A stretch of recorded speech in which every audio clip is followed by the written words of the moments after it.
Imahe ko ng mangyari. Malaki yung kanyang upuan, parang nakapag-competitive, parang gigante talaga ng tao. Ay, tingnan mo. Tapos yung kanyang upuan, hindi siya nakaupo pero nakatayo siya sa likod ng upuan niya. Tapos nakashort siya na mahabang sofa na hindi kita yung mismong pangalan. Parang kami si Mama Mary na gano'n na dress. May kapa. Gold.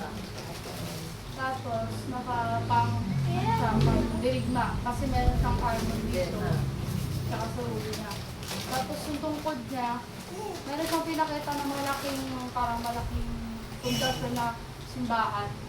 Hindi ko alam kung, iba kasi itsura niya eh. Maraming pumasok doon ng mga tao, hayop. Lahat parang nagtawag siya mangyari ng isang babala. Tapos lahat ng mga nagpapanaman, pananampalataya sa kanya. Nagsipuntaan lahat tayo ng doon, lahat tayo mga kamag-anak niyo, lahat maraming nagkasa doon. Tapos dumating yung araw, mga taon, sa unang reflection ng tungkod niya, dumating yung sobrang tagpi na lahat ng paligid niya, halos yung parang natuyo na kulay brown na.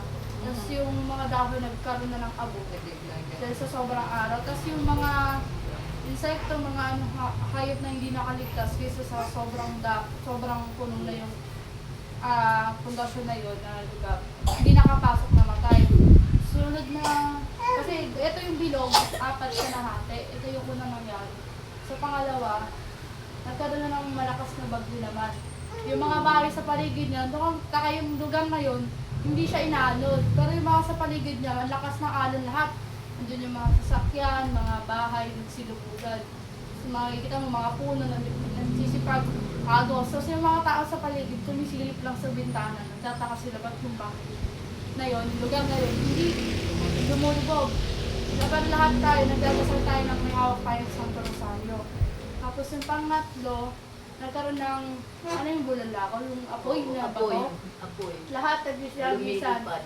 Yung yun lang talaga yung umiiwas. Lahat sa paligid na nag-ano na ng dibak ng batak yung lupa.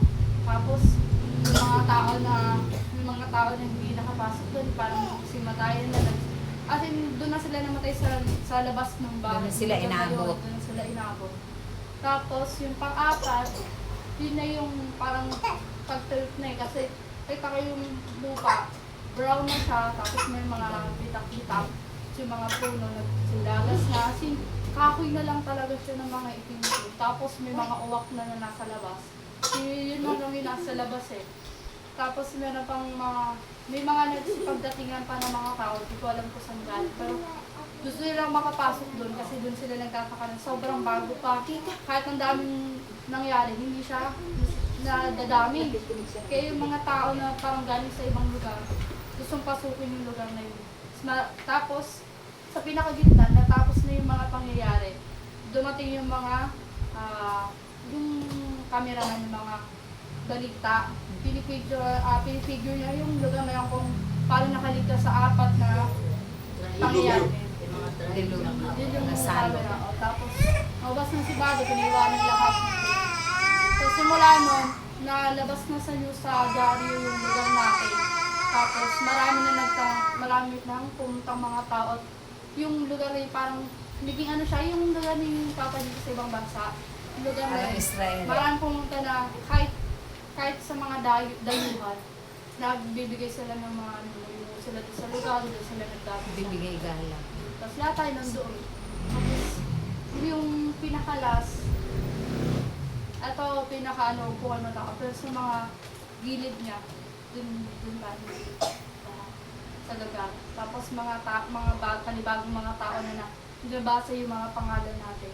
Pati yung isang malaking bato, kung saan nakasulat yung mga pangalan natin. Tapos kung ano yung mga ginawa natin. Salamat po ang mangyayos. Para mga pupera. Nakarating na tayo doon.